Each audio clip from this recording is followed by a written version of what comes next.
Now that we know the fundamentals of ISO, let's take a closer look at how to know what ISO to use based on your current shooting situations. The first step in order to figure out what ISO to use is to assess the available lighting in your current environment. If you're on a bright or well-lit environment, such as a studio setting with lots of light, or outdoors on a sunny day, then you'll want to use a lower ISO value to achieve optimal image quality. Conversely, if you are in a dark environment, such as photographing in a nightclub, concert, or dimly lit venue, then you may want to use a higher ISO value. The second step to figure out what ISO to use is to consider the desired image quality you want to achieve. As mentioned, lower ISO values will produce images with less noise or grain, and vice versa when using higher ISO values. You'll need to consider the trade-off between the need for more light sensitivity and the desired image quality for your specific photograph. If you are photographing for client work, then you may not want to take that higher ISO shot with lots of grain, as the client may be upset with the image quality. If you are photographing just to experiment and practice, then go for it. And in fact, I recommend it so you can see how your camera handles high ISO settings. The third step in order to figure out what ISO to use is to consider your subject and the creative intent you want with your image. This will influence the ISO setting you will use.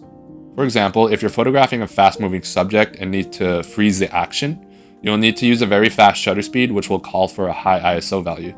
On the other hand, if you're photographing a subject that is not moving, such as landscapes, portraits, products, etc., you will have more flexibility to use a lower ISO value. The fourth step in order to figure out what ISO you should use is to just test and experiment with your camera. As mentioned earlier, every camera performs differently at different ISO values, so it's crucial that you test and experiment with your camera to understand its ISO performance in terms of boundaries. Take sample shots at different ISO settings so you can review the results and see how the noise or grain levels vary and how they impact image quality. This will help you become more familiar with your camera's ISO capabilities and allow you to make quicker, more informed decisions on what ISO to use in different photography scenarios. The fifth and final step in order to know what ISO to use is to just practice. The more you photograph in different lighting conditions and experiment with different ISO settings, then the better you'll become at intuitively knowing what ISO to use in any given situation. The more and more experience that you have and obtain, then the better you'll be able to understand your camera's ISO performance and what ISO values you can push it to. You'll also be able to assess the setting quicker in terms of knowing what ISO to use off the bat.